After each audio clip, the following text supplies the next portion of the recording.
My fellow wanderer, we are fast approaching the 200th episode of the Lore of the Rings podcast, and I want you to be a part of it.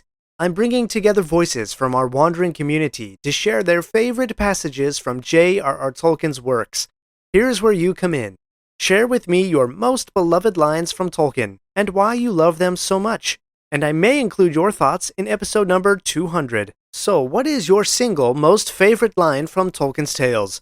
Head over to ringspodcast.com/survey to tell me what it is and why you love it so much. You might even be featured in episode number 200. But don't wait, because I need to hear from you by December 31st if you want to be part of episode 200. Again, that's ringspodcast.com/survey. Thank you for joining me in this special celebration. I'm going to pull the curtain back today and give you a behind-the-scenes look of the life of a podcaster for the Lore of the Rings podcast. And not just a day in the life, but a year in the life of what it takes to produce a weekly podcast exploring J.R.R. Tolkien's world and works. Yes, it's a 2024 review episode, but beyond the review, you'll see the community that you are a part of as a wanderer of Middle-earth. Now, fair warning, I will be mentioning several past episodes in the next few minutes. If you're interested in going back and listening, you can find them in your podcast feed, and I will put links to everything I mention on this episode's webpage at ringspodcast.com/193. Now, let's wander.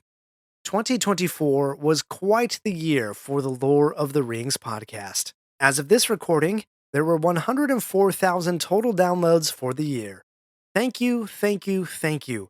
Every listen you give to this show lifts me up and strengthens my resolve to keep going. It's kind of like that scene from The Return of the King where Frodo just can't walk anymore, and Sam says, "I can't carry it for you, but I can carry you." Every time you listen to this show, you carry me, and I hope you feel carried and lifted up as well. And I know, or at least Spotify tells me, that the Lore of the Rings podcast is the number one podcast for at least 265 of you. If you are one of these select 265 wanderers, then you are my number one fan. And if you're not, what's holding you back? You know you really want the Lore of the Rings to be your number one episode in 2025, so let's make that happen. Jokes aside, chances are about 50% that you found the Lore of the Rings at some point during 2024. That means we have a lot of new listeners in our community. Welcome, welcome, welcome, Magovanyan. I suspect that many of you came because Rings of Power piqued your interest in the Lord of the Rings, and if so, then you are in for some amazing adventures as we explore further. So together, where have we wandered in Tolkien's wide Middle-earth? 2024 was the year that we started exploring together J.R.R. Tolkien's Fellowship of the Ring. We started with the prologue in episode number 138. My original plan was to go chapter by chapter. I thought I could break that down to about every 10 pages per episode. But then I found out there's just way too much in 10 pages of The Lord of the Rings, so I've settled into a pattern of about every 5 or 6 pages or so. That makes up the content of an episode.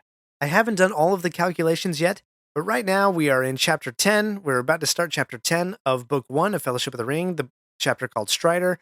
It's going to take us a few years before we get to the very last words of "I'm back" by Sam at the end of The Return of the King. I have just been blown away again and again by the richness of detail, the depth of the writing, and the beauty of the language that Tolkien used in The Lord of the Rings. This really is a magnificent book, and sometimes I forget that as we gloss over some of those details, but as we slow down, or as Treebeard might say, don't be hasty, as we slow down, we really appreciate all of those details. This book really comes to life. The story really comes to life. However, I will say, going this slow through the first few chapters, it's occurred to me how much of Lord of the Rings is like characters swapping stories with each other. That's a common device that Tolkien uses, and I have to admit, I'm ready for some action.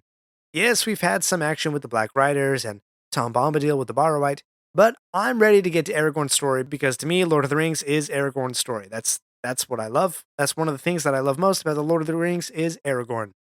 And speaking of Tom Bombadil, I have a newfound appreciation for that riddle of a character.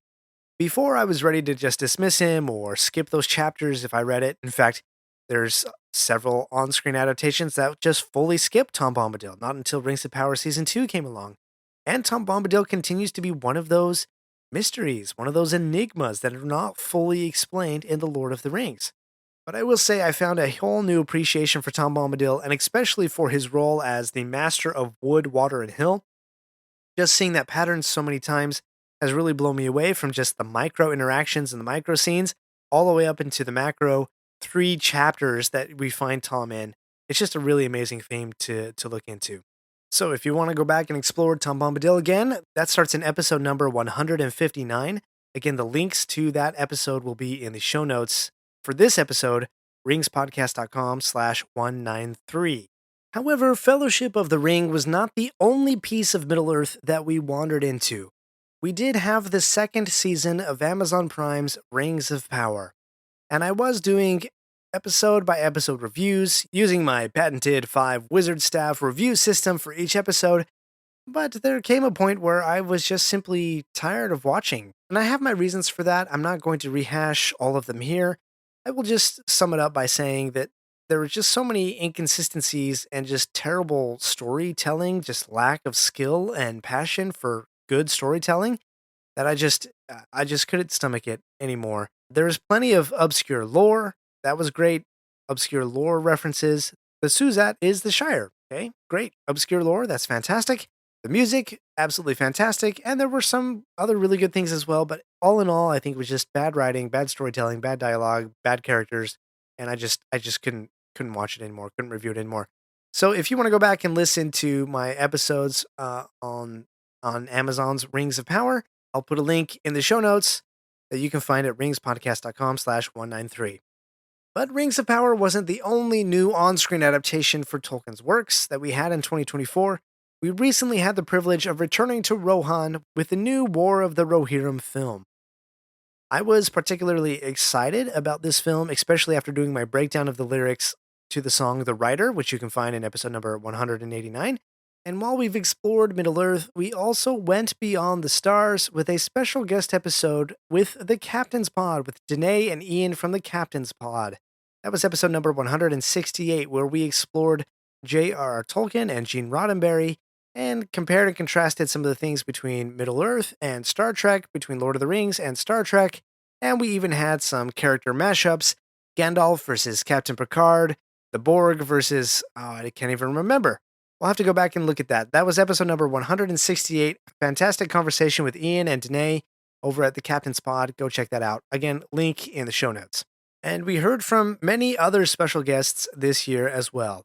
We had John from the Lorehounds podcast. He joined me to discuss all the upcoming Lord of the Rings on-screen projects, which at the time we hadn't seen several of them, but now we have. So it might be interesting to go back and compare the notes to what we thought or what we predicted and what we actually saw. That was episode number 160. We also had Marion the librarian, who came on to help me see Rings of Power in a bit of a new light. She is an expert in rituals and what they reveal about a culture, about a people. And so she taught me a few things about ritual in Rings of Power Season 1 and how that relates to some of the things that we see on the screen there. So that was episode number 170. We also brought on Ian from the blog Thoughts on Tolkien, and he explored with us Tom Bombadil, and he posed a different question, which actually came from Tolkien in one of his letters. The question is not necessarily who is Tom Bombadil, but what is Tom Bombadil? So if you are really digging the Tom Bombadil mystery and enigma and you want to find maybe a little bit of inspiration there, that was episode number 169. And lastly, we had John Carswell from the Tolkien Road podcast, who joined me around Christmas time to explore the often ignored and nearly always misunderstood claim from Tolkien that, quote, The Lord of the Rings is of course a fundamentally religious and Catholic work. That was a really good episode for me. John was able to walk through a lot of the religious elements in The Lord of the Rings and even into the Silmarillion and Unfinished Tales. So some really neat things to explore there in the holiday season. So number 190, if you want to go back and listen to that episode. Beyond our special guests that have helped us to wander Middle Earth, I've also started to experiment with a couple of YouTube videos. So if you're listening to this on YouTube, hello. Thanks for being a YouTube subscriber and listener. The videos that I have on YouTube are in 2 varieties. One is just the regular podcast feed. YouTube is able to pick up the RSS of this podcast feed, and it's just a static generic image. And the other one is I've made some videos of me talking to the microphone as I've recorded the podcast, and then overlaying a few images over that. I'm trying to find a format that works for me and for you as a listener and a watcher. If you have feedback for me, go visit the Lore of the Rings channel on YouTube and drop me a comment there as well, and I will respond.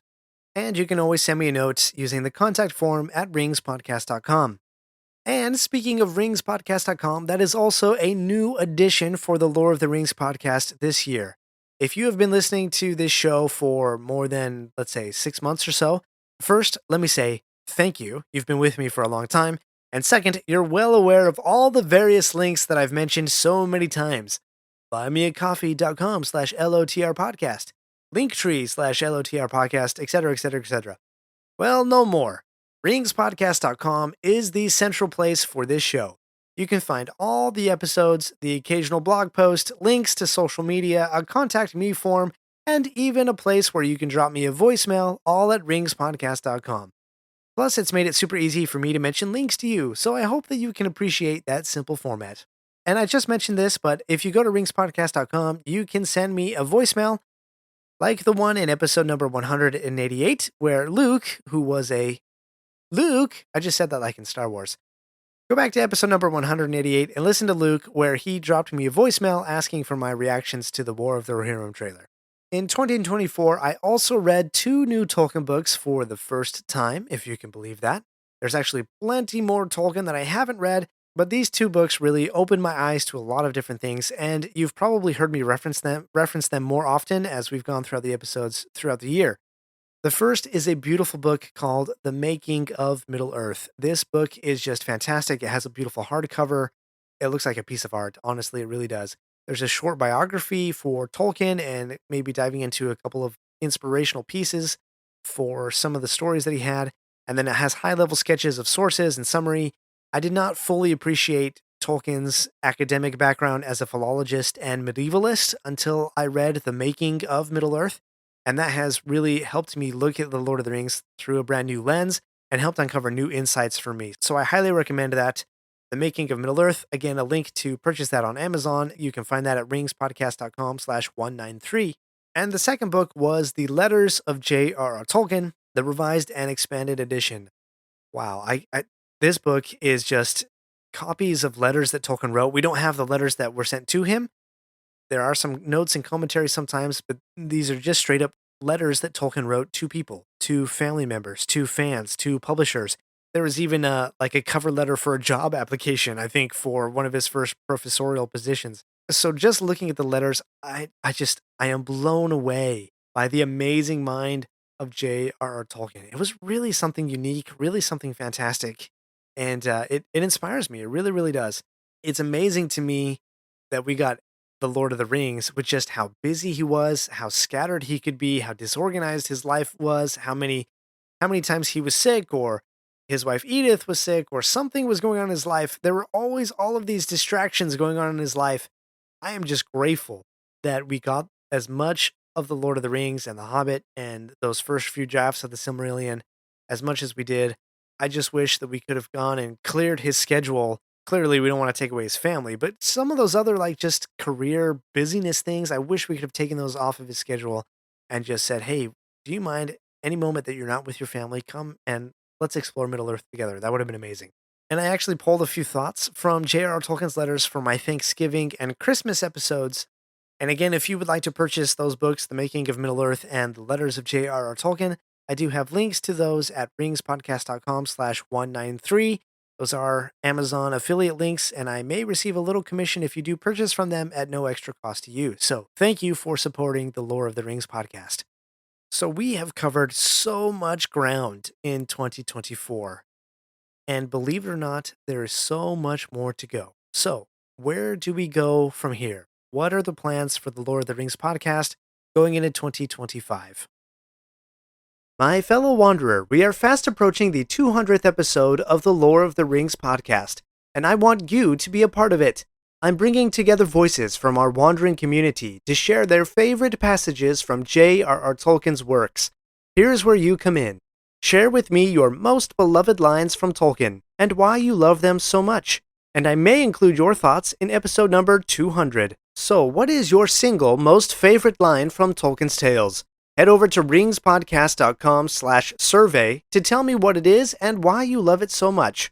You might even be featured in episode number 200. But don't wait, because I need to hear from you by December 31st if you want to be part of episode 200. Again, that's ringspodcast.com/survey. Thank you for joining me in this special celebration. The most wonderful time of the year. Although, let's be honest, around the holidays, things really add up. But here's the good news. Only at Verizon, you can get a single line for $50 per month when you switch and bring your phone. So, while ice skating for two is definitely costing more, here at Verizon, you can save. Gifts for your third cousins? Steep. A single line with Verizon? Not so steep. A real tree? Pricey. A single line with Verizon? Less pricey. Flights to see Mima and Pops? Those are up. A $50 per month single line? That's down. Even a trip to the Atlanta holiday market will cost you more. But with Verizon, you can switch and bring your phone for just $50 per month for a single line on unlimited welcome, with autopay plus taxes and fees. All this to say, during the holiday season, when everything is costing more, you can get more for less right now at a local Verizon store. $15 monthly promo credits applied over 36 months with a new line on unlimited welcome. In times of congestion, unlimited 5G, 4G LTE may be temporarily slower than other traffic. Domestic data roaming at 2G speeds. Additional terms apply. One of the amazing poems in The Lord of the Rings is the road verse, right? The road goes ever on and on. One of those lines in which there's a secret gate that we're going to pass that gate today, and maybe we'll come back and we'll pass that way on another day. I'm paraphrasing there. I didn't actually look that up. I didn't plan to say that. But in 2025, there are so many other little secret gates that we have been passing that we might just start to wander into. In 2025, we will continue our exploration into the Fellowship of the Ring. As I said before, my plan is to go every few pages as it seems right for a 15-20 minute episode, and we will go all the way through to the final page of Return of the King, and then, like Sam, all of us can say, quote, well, I'm back. But that's not for a few more years. And I also plan to continue experimenting on YouTube, so go subscribe over there and give me your feedback. I'd love to hear what you feel is working over there. And I also have a goal to be more consistent with an email newsletter. I have occasionally dropped extra thoughts and reviews for anyone who subscribes to the newsletter, and I want to make that a more common occurrence in 2025. If you are a current subscriber to the newsletter, I hope that you enjoyed the holiday gift idea guide for the Tolkien fan in your life that I sent out just a few weeks ago, and a few of the other discounts that I've been able to provide there that I can't always mention on the show. So if you want to join the newsletter, visit ringspodcast.com. Another goal I have for 2025 is to continue to provide you with the one-page chapter guides for The Lord of the Rings. I started doing that with the Prancing Pony chapter that we just finished a few episodes back, and I've gotten a little bit of feedback from that. So I plan to do more of those to see if you like them, and just to help be a further guide as you explore The Lord of the Rings. Also, I've noticed that you really love Monday episode drops. When I started this show, I deliberately chose a not Monday weekday for the new episode release day because so many podcasts release on Monday, and I thought I'd give you a little boost of Tolkien to get you through the weekend. But I've noticed the last few months that Monday episodes tend to be more popular than the ones that I drop on Thursday. Maybe that's just the content, but if that is your habit of listening to podcasts, then I really want to then but if that is your habit for listening to podcasts, then who am I to fight that? So I'm considering making Monday my new episode day. If you have strong feelings either way about that, about Monday or Thursday being the day where I release new episodes, I would love to hear from you. Drop me your thoughts at ringspodcast.com/new, as in new episode, NEW. And again, you can find that link in the show notes on this episode's webpage, ringspodcast.com/193. Let me know your thoughts. Do you prefer Monday or Thursday or another day for the new episode release day? Lastly, I want to mention some ways that you can get involved with the Lord of the Rings community. First, anything you do to help someone find this show is a beautiful contribution. You can send a link to someone you know with your invitation to listen. You can leave a review and rating on your favorite podcast player. And make sure you're subscribed so you don't get lost as you wander Middle-earth. Second, join the newsletter. As I said, I'll be sharing more often on there and would really love for you to be part of that journey with me. Visit ringspodcast.com to join the free Lord of the Rings newsletter. Third, I would love to know more about you. I have an open survey for any listener that you can find at ringspodcast.com/feedback. I would love to hear your response to those questions, so visit ringspodcast.com/feedback to let me know your thoughts there. And fourth, your financial support really is a boon in the dry lands of Mordor.